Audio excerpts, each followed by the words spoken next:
오늘은 누가복음 19장으로 넘어와서 열 문화 이야기를 하려고 합니다. 우리는 지난주에 삭개오 이야기, 그 전에 바디메오 이야기 쭉 진행되어 가면서 열 문화 이야기로 이렇게 접어들었습니다. 이 이야기는 이렇게 전개가 되고 있습니다. 예수님께서 하시는 말씀이 어떤 귀인이 왕위를 받으러 먼 나라로 갔다. 귀인이라고 하는 말은 어떤 지체 높은 어떤 분이다, 그런 말이죠. 그런데 한편 그렇게 떠나면서 그 귀인이 왕이 되는 것을 거절했던 사람들도 있었고, 어쨌든 그런 와중에 이 귀인이 종 10명을 불러서 열 문화를 하나씩 나눠줬다는 겁니다. 그러면서 이것을 가지고 장사해라. 그래서 오랜 후에 그 왕위를 가지고 돌아와서 그동안 이 문화를 가지고 어떻게 했느냐 이렇게 봤더니 어떤 사람은 와서 10배를 남겼습니다. 아, 그러냐? 잘했다. 너는 10골을 차지해라. 두 번째 사람이 왕이시여, 내가 5 문화를 남겼습니다. 그러냐? 참 잘했다. 5골을 차지해라. 그 다음에 세 번째 사람이 문화 하나를 가지고 와서 당신은 무서운 사람이고 심지 않아서 거두은 분이기 때문에 내가 이것을 수군에 잘 쌌다가 다시 내놓습니다. 그랬더니 이 왕이 야단을 치면서 이 악한 종아, 내가 심지 않아서 거두는 악한 사람인 줄 알았으면 네가 이것을 은행에 맡겼다가 두면 내가 본전과 이자를 받아서 그렇게 받을 텐데 어떻게 이것을 수군에 쌌다가 그냥 내놓느냐. 그러면서 이 한 문화 있는 이 사람을 뺏어서 10 문화 있는 사람에게 주시면서 있는 자는 더 받고 없는 자는 있는 것마저 빼앗기리라, 이런 말씀을 하셨다는 겁니다. 그러면서 그 왕이 왕위를 받아가지고 오는 것을 원치 않았던 사람들을 다 진멸했다, 이런 말씀이 이제 기록이 되어 있습니다. 예수님께서 이 비유의 말씀을 하시는 그 까닭은 지금 예수님 당시에 실제로 있었던 어떤 역사적인 사건을 배경으로 해서 이 말씀을 전개를 하고 있는 겁니다. 예수님 당시에는 이스라엘 나라가 그 로마의 속구로 그렇게 있으면서 이스라엘 왕, 헤롯 왕, 이런 왕들도 스스로 왕이 되는 것이 아니라 로마에 가서 왕으로서 허락을 받고 그러고 와서 왕 노릇을 하는 그런 때였습니다. 그 당시에 헤롯 왕이 되면서 로마로 들어가서 그 왕위를 허락받고 올 때에 그 헤롯 대왕은 우리가 왕으로 모시기 싫다 하면서 반대 운동도 있었다는 거죠. 그때 헤롯 왕이 왕위를 받고 와서 자기가 왕 되는 것을 반대했던 여러 정치범들을 그렇게 처형했던 그런 역사적인 사실이 그 당시 있었고, 그런 배경을 중심으로 해서 예수님께서 이 열 문화에 대한 이야기를 하시고 있는 겁니다. 예수님은 우리를 위해서 십자가에서 죽으시고 부활하시면서 우리를 죄에서 거두시러 이 땅에 오신 분이시지만은 그 3년 동안의 공생에 특별히 예수님께서 그런 설교 사역을 하신 것을 보면은 그 당시의 상황과 자연 지형을 적절히 이용해 가시면서 그렇게 설교를 하시는 아주 놀라운 대설교가다라는 것도 우리가 볼 수가 있습니다. 방금 말씀드린 것처럼 그 당시의 역사적인 정황을 예를 들어서 이런 문화에 대한 이야기를 하시고 있고, 때를 따라서는 꽃이 피어있는 이렇게 잔디밭에서 들에 핀 백합화를 봐라, 그러면서 솔로몬이 입었던 모든 영광보다 더 하나님께서 이쁘셨다, 이렇게 말씀하시고, 예수님께서 설교하실 때 새가 날아가는 것을 보시면 공중 나는 새를 보라, 심지도 않고 거두지 않지만 하나님께서 다 먹이고 입히신다, 이렇게 그 자연 지형과 그 당시의 상황을 적절하게 이용하셔서 말씀하시는 예수님의 놀라운 그 설교 스타일을 우리가 지금 보고 있는 겁니다. 그런데 우리는 이 열 문화 이야기를 이렇게 놓고 보면서 어디선가 많이 본 듯한 인상을 보는 겁니다. 그것이 뭡니까? 달란트 비유죠. 그 달란트 비유와 상당히 유사하면서 어딘가 같기도 하고 또 틀리기도 한 그런 유사점이 그렇게 있습니다. 사실은 달란트 비유는 마태복음 25장에 나오는 말씀이고, 그것은 예수님께서 고난주간 때 예루살렘 성전에 들어가시고 장사하는 사람들 다 내쫓으면서 그 성전에서 그 십자가에서 돌아가시기 며칠 전에 하셨던 그런 설교 말씀인데 어쨌든 그 달란트 비유와 상당히 유사점이 있다 이렇게 봅니다. 우선 우리는 그 달란트 비유를 먼저 보면 이렇게 돼 있죠. 그것은 귀인 이렇게 돼 있지 않고 그냥 어떤 사람이 왕위를 받고 간 것이 아니고 그냥 먼 곳으로 여행을 갔다. 먼 곳으로 떠났다. 그러면서 여기서는 10명의 종들에게 이렇게 말씀하고 있지만은 그 마태복음에서는 3사람이 나오죠. 그래서 달란트를 주면서 한 사람은 5달란트, 또 한 사람은 2달란트, 또 한 사람은 한 달란트를 맡겼다. 재능에 따라서 그래 차등적으로 줬다고 하는 것이죠. 그러면서 돌아와서 5달란트 받은 사람은 갑절, 2달란트 받은 사람은 갑절. 그리고 또 여기 한 달란트 받은 사람은 땅에 묻어놨다가 다시 꺼내서 그 주인에게 줬다. 그런 말씀이 있는 것이고, 그러면서 또 여기 문화의 이야기 속에서는 열매에 등장하면서 달란트는 차등적으로 재능에 따라서 이렇게 많고 적게 이렇게 주셨는데 여기서는 똑같이 주었다는 겁니다. 그 10명에게 똑같이 한 문화씩 이렇게 맡겼다는 겁니다. 뭐 어떤 사람은 많이, 어떤 사람은 적게 이렇게 한 것이 아니라 똑같이 그렇게 문화를 맡기면서 그러면서 떠났다는 것이고, 그리고서 또 이제 한 문화 받은 사람은 10개, 또 다른 사람은 5배, 그 다음 사람은 이것을 수건에 쌌다가 이렇게 왕에게 드렸다. 이런 말씀이 이제 나오고 있는 겁니다. 그러면서 우리는 이 달란트 비유와 문화의 비유를 이렇게 보면서 이게 같은 말씀이 아닐까? 같은 말씀을 마태는 이런 각도로 해석하고 누가는 이런 각도로 해석하면서 같은 말씀을 다르게 기록한 것이 아닐까라는 생각을 합니다. 그러나 전혀 별개의 말씀입니다. 달란트 비유는 달란트 비유대로 별개의 말씀이고 문화의 이야기는 문화의 이야기대로 절대적으로 이것은 별개의 말씀인 겁니다. 그런데 여러 가지 말씀하셨는데 예수님께서 3년 동안 공생하실 때 비유도 많이 말씀하시고 또 하셨던 일도 많이 있지만은 마태는 달란트 비유를 집중적으로 그렇게 기록하고 있고 누가는 누가대로 이 문화에 대한 이야기를 집중적으로 이렇게 기록을 하고 있다라는 것을 볼 수가 있는 겁니다. 우리는 예를 들면 또 다른 걸 볼 수 있는데 팔복도 그렇습니다. 여러분 팔복도. 이 팔복이 마태복음에도 팔복이 기록되어 있고 누가복음에도 팔복이 기록되어 있는데 그 팔복을 기억하는 방법을 제가 가르쳐 드린 적이 있죠. 심애온의 극마화의 이렇게 외우라 했습니다. 심령이 가난한 자는 복이 있다. 애통하는 자는 복이 있다. 온유한 자는 복이 있다. 의에 줄이고 목마른 자는 복이 있다. 그래서 심애온의 극마화의 그렇게 8가지 이른바 팔복을 말씀하시는데 그 팔복 가운데 첫 번째 복이 마태복음에서는 심령이 가난한 자는 복이 있다고 말씀하시잖아요.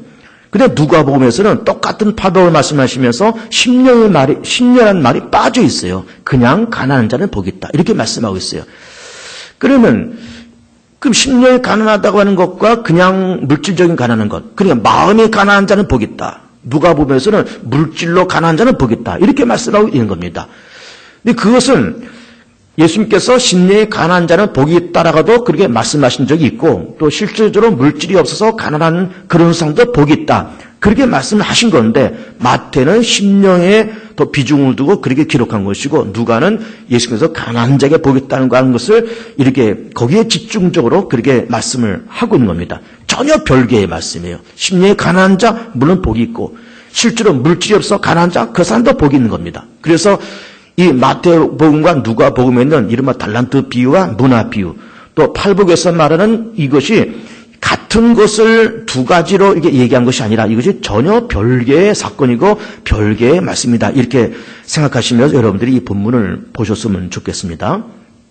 다시 본문으로 돌아와서 지금 우리는 이 문화의 이야기하면서 좀 돈의 그 가치를 먼저 좀 따지고 좀 들어가 있습니다. 우선 달란트란 말이 있고 문화라고 하는 말이 있고 데나리온이라는 말이 있어요. 데나리온.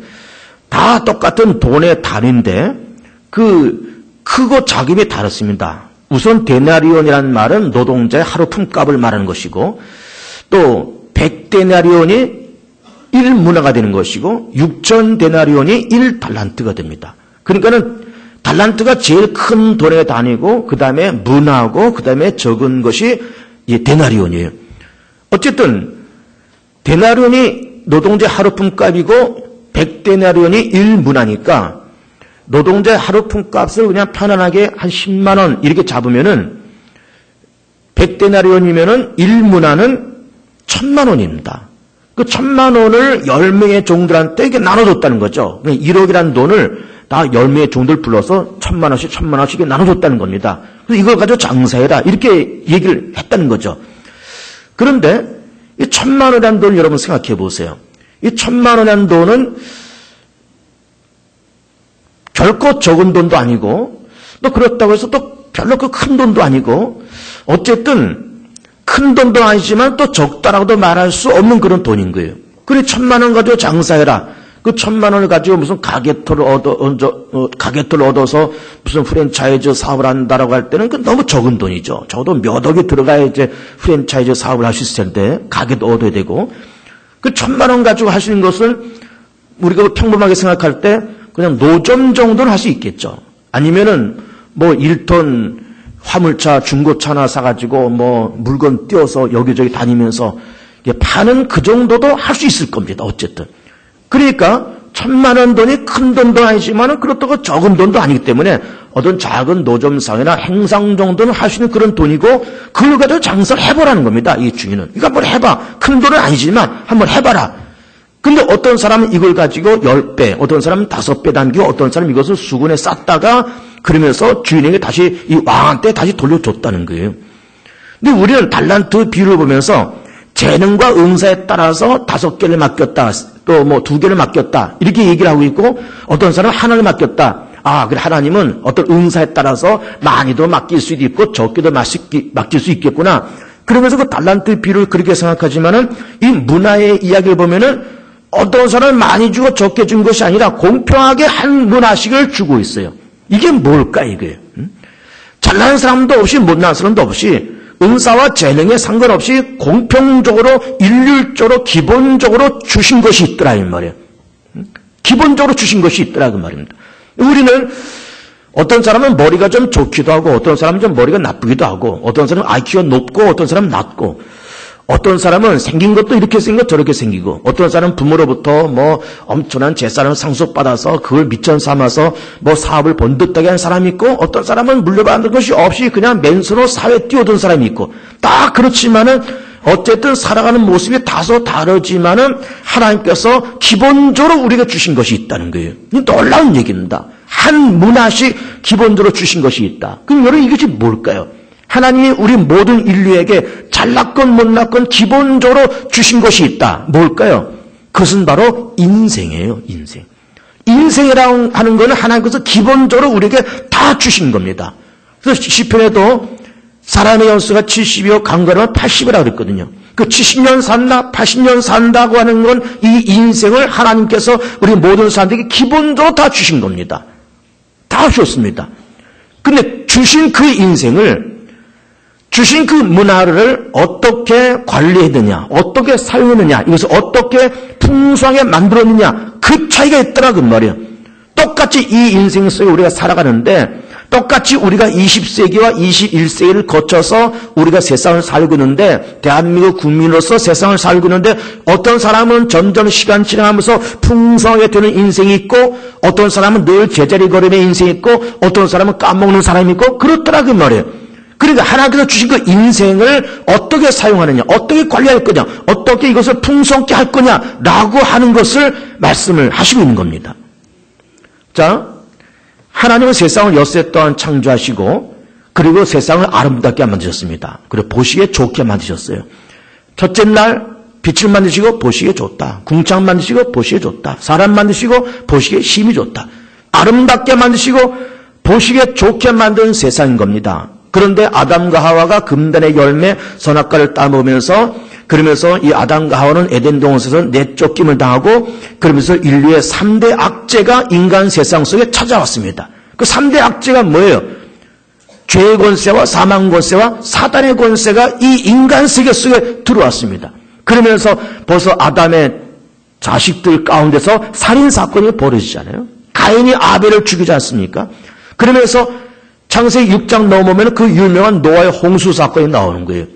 그러면 아담과 하와 때로부터 시작해서 노아의 때까지 그렇게 먼 시간이 아니었음에도 불구하고 벌써 그때를 지나가면서 사람들의 생각하는 것과 계획하는 것이 항상 악하다는 거예요. 그러면서 하나님께서 세상을 만드신 것을 후회하시고 근심하시면서 물로 세상을 심판하시겠다.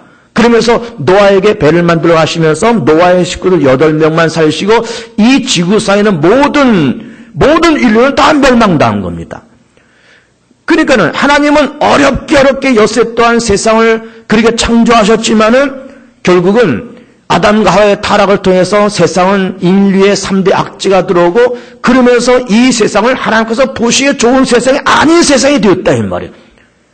그런데 그러면 그렇게 보시기에 안 좋은 세상 속에서 이 모든 것을 다시 회복할 뿐만 아니라 더 풍성케 만드시려고 하신 일이 무엇인가 하면은 독생자 예수 그리스도를 이 땅에 보내신 거였어요. 그래서 하나님께서 독생자를 이 땅에 보내시고 예수께서 이 땅에 오셔서 모든 인류의 허물과 죄를 담당하시고 십자가로 죽으시고 부활하시는 그런 과정을 통해서 죽으심을 통해서 인류의 죄 문제 해결하시고 부활하시면서 사망 문제와 그리고 사대의 문제를 정복하시잖아요. 그러면서 우리 모든 인류가 성령 받고 하나님의 존재를 깨닫고 하나님의 아들 예수께서 내 죄를 위해서 십자가로 죽으셨다는 사실을 우리가 믿고 깨닫고 예수를 영접하면서 우리가 죄산 받아서 이제 거듭나고 하나님의 자녀가 되면서 그러면서 우리는 우리에게 주신 인생, 우리에게 주신 영혼, 우리에게 주신 모든 삶이 그야말로 새로운 피조물이 되면서 그 영혼이 잘린 것이 범사가 잘리고 강건해지고 야베스가 받았던 그 축복처럼 여호와의 손이 임하셔서 복의 복을 더하시고 삶의 징을 넓어지고 환에서 벗어나 근심이 없는 인생을 예수 그리스도를 통해서 만들어지더라 그 말이죠. 그러니까는 하나님께서는 망가진 세상을 회복하기 위해서 예수 그리스도를 이 땅에 보내시고 우리들은 그 예수를 통해서 나라고 하는 인생, 우리 가정이라는 인생, 70년, 80년 살아가는 그 인생을 예수 그리스도를 믿고 영접하면서 내 인생을 아름답게 관리하고 아름답게 사용하고 내 인생을 풍성케 만들어야 될 책임이 있고 그렇게 풍성케 될 수 있는 가능성이 예수 안에서 얼마든지 열려있더라 그 말이죠. 그런데 문화를 받은 이 사람들은 한 사람은 10배 남기고 한 사람은 5배 남기고 한 사람은 하나의 금이 남기고 나머지 7사람들은 똑같이 한 문화를 수거해서 샀다가 그냥 내놓은 겁니다. 그것은 이제 말씀에 기록되어 있지 않지만 나머지 사람도 그렇게 된 겁니다. 우리도 마찬가지예요. 우리 세상에 이렇게 덜러덩 태어나서 우리는 평범하게 세상 살아가는 겁니다. 하나님은 공평하게 우리에게 인생이라는 것을 주셨는데 그냥 평범하게 세상 살아가는 거예요. 젊어서는 공부하고 20대쯤 되어서 이제 남자들 같은 군대 갔다 오고 그리고 한 30 가까이 돼서 시집장 가고 애들 낳고 그 부지런히 살다 보면 벌써 40대 50대 되고 애들 점점 크면은 이제 애들 다 시집장을 보내고 그럼 한 60 훌쩍 넘고 이렇게 우리 세상 살아가는 겁니다. 그냥 우리가 사업하고 우리 직장 나가서 우리 월급 받으면서 그렇게 살고 우리가 그렇게 살지 뭐 그렇게 대단히 특별한 인생은 없는 거예요. 그냥 평범하게 그렇게 살아가는 겁니다. 우리가 다 밥 3끼 먹고 살지 누구는 뭐 하루에 밥 10끼 먹고 삽니까? 그런 것 아닌 거예요. 그냥 평범하게 많거나 적거나 밥 3끼 먹고 다 우리가 다 살아가는 평범한 인생인데 평범한 인생 속에서 어떻게 예수 그리스도를 믿고 영접하면서 내 인생을 아름답게 풍성하게 만들어 갈 거냐 여기에 관심 있고 그렇게 예수를 통해서 네 인생이 평범한 인생을 기본적으로 내가 네 인생이라는 것을 너한테 줬는데 예수 그리스도를 믿고 영접하면서 네 인생을 좀 10배로 5배로 풍성하게 한번 만들어 봐라 라는 말씀을 하시고 있는 겁니다. 이 본문에서. 우리가 작년 가을에 우리 구역장, 부구역장들이 이제 야유회를 갔다 오면서 저 충청북도 괴산에 있는 산막의 옛길이라는 데를 갔다 왔어요. 뭐 저도 같이 따라갔다 왔는데 그 충북 괴산에 있는 이제 그 남한강변에 있는 그 그냥 평범한 시골길입니다. 그냥 우리 시골 고향에 가면 그냥 늘 어디나 다 있는 그냥 작은 산길, 오솔길. 이제 그런 길입니다. 그리고 옆에는 이제 강이 흐르고.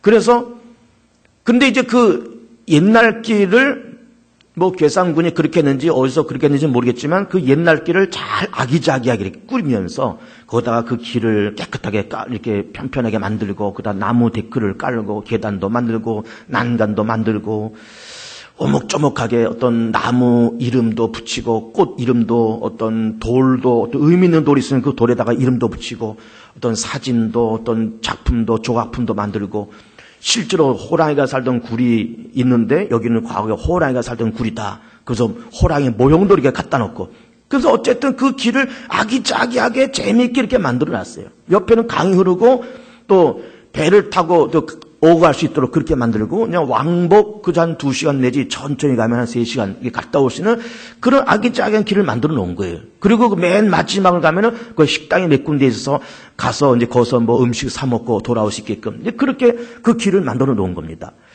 지극히 평범한 길을 어쨌든 이렇게 손보고 저렇게 손보고 사람이 연구해 가면서 그렇게 아름다운 그런 관광 명소를 만든 거예요.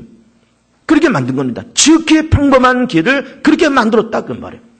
한 문화였지만 기본적으로 주신 지극히 평범한 길이지만 하나님께서 주신 지혜를 짜면서 그 길을 만들면서 전국에서 관광객들이 몰려오는 그런 장소가 되었다 그 말이에요. 그야말로 거기도 최소한 5배 이상 남긴 아니죠. 그 이상 남긴 그런 사건이 되었던 겁니다.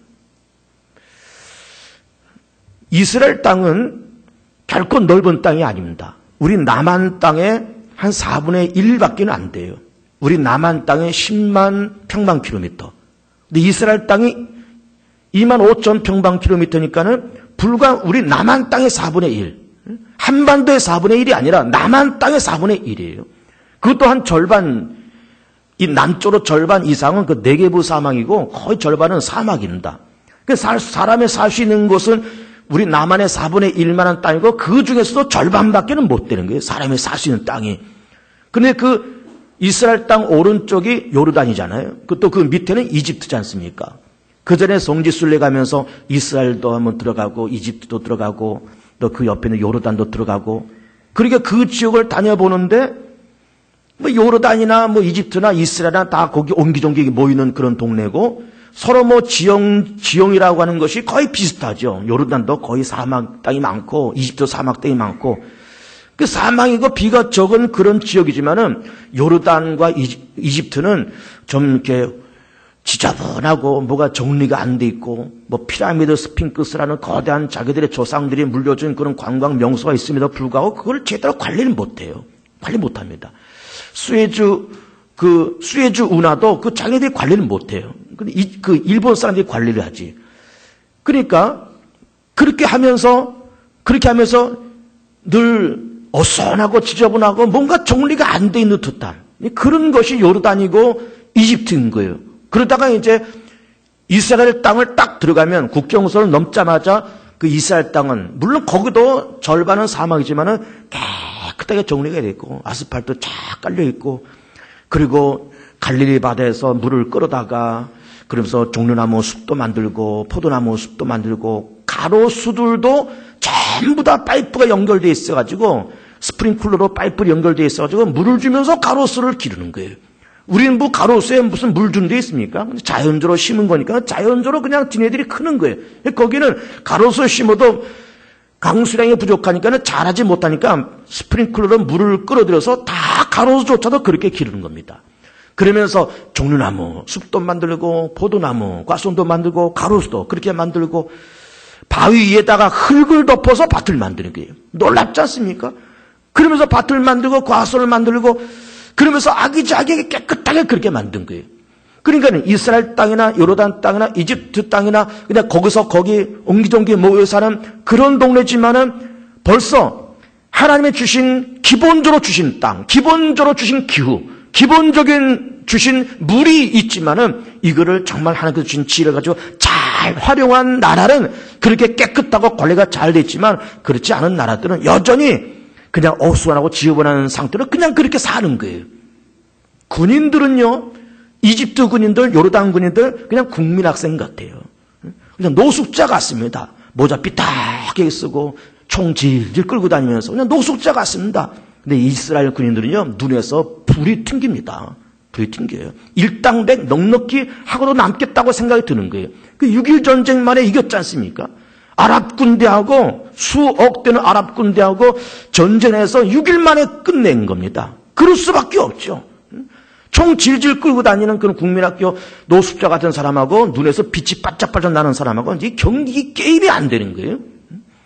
그러니까는 똑같은 사람이고 똑같은 자유 환경이고 똑같은 인생이지만 하나님의 은혜 가운데 이것을 어떻게 사용하느냐, 어떻게 관리하느냐, 이걸 남기느냐, 어떻게 활용하느냐, 어떻게 풍성케 하느냐 라고 하는 것을 오늘 본문에서는 말씀을 하시고 있는 겁니다.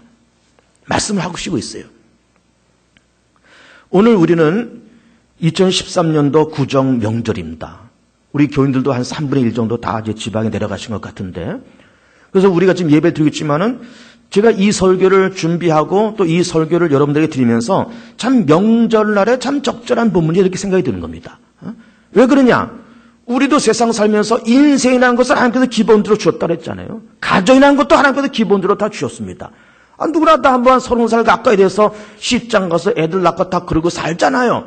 그런데 똑같은 인생과 똑같은 가정이지만은 사랑하는 우리 성도들께서는 바라건대 예수 그리스도를 믿는 믿음과 하나님의 축복 속에서 여러분 10배를 남기는 인생들 되실 축복합니다. 잘 사용하시고 잘 관리하시고 그리고 모든 것을 풍성케 해나가시는 그런 일들 속에서 10배, 20배, 100배를 남기는 그런 인생들 되실 축복해요. 여기 문장로들 앞에 앉아 계시지만은 우리 개봉중앙교회 설립자 아니십니까? 육남매를 어렵게 이 광명 씨가 막 이렇게 생길 때 이제 지물포를 하시면서 육남매를 낳고 기르시면서 뭐 자세한 말씀은 안 들어도 그냥 뭐 길건사님하고 참 눈물겹게 지물포를 운영해 가시고 눈물겹게 육남매를 기르셨을 거예요. 뭐 뻔한 것 아닙니까?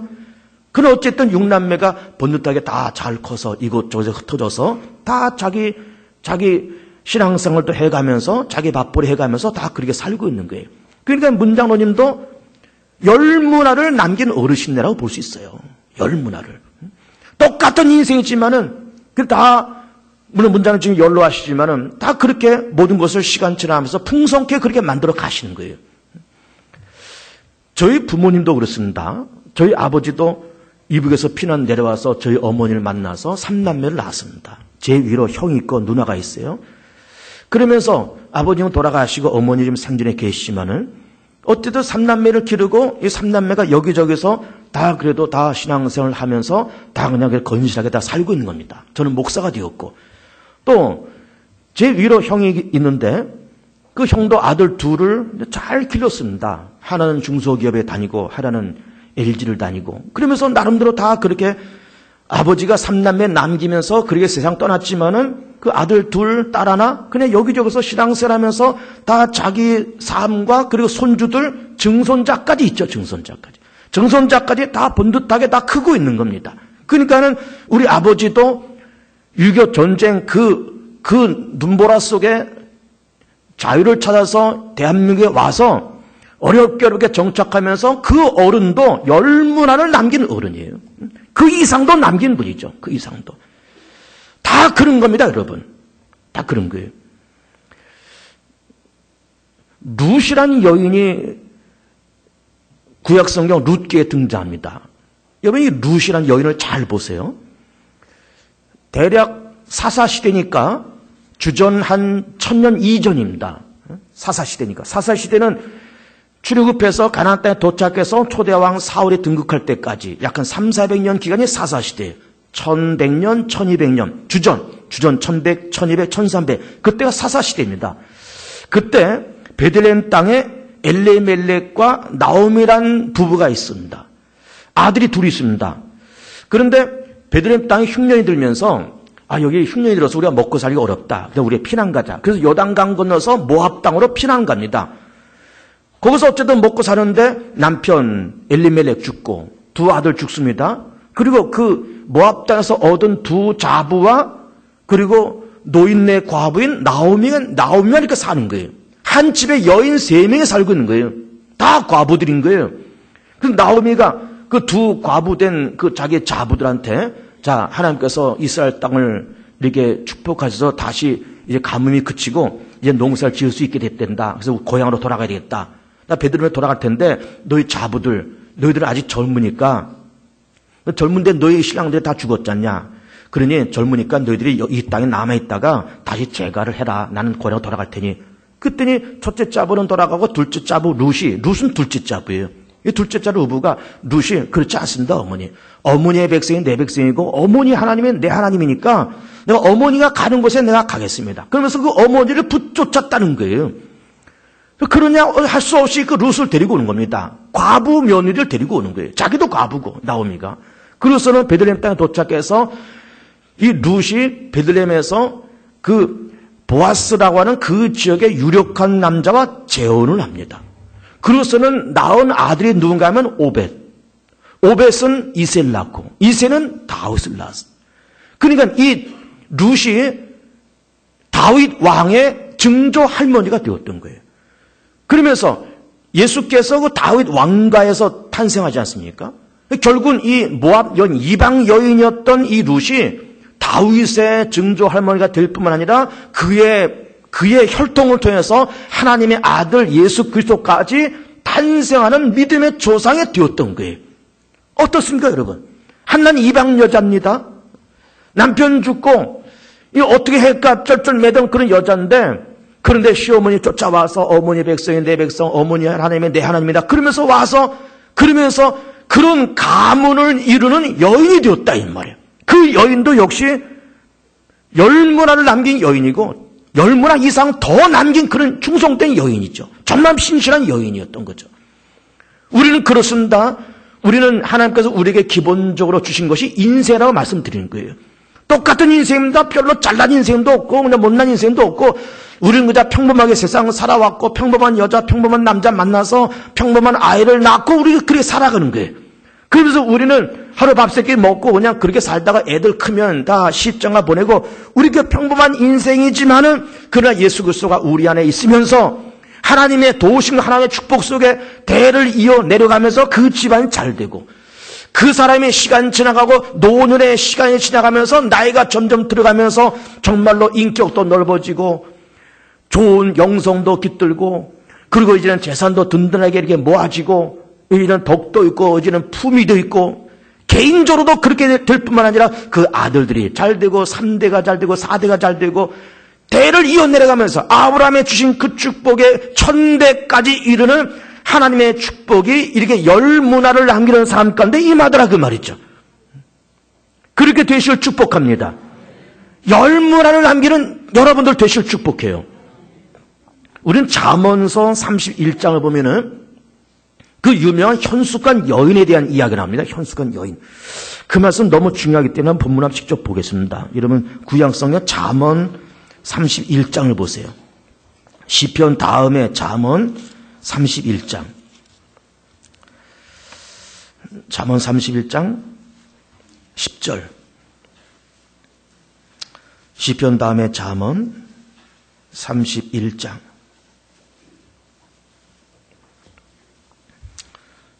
31장 10절.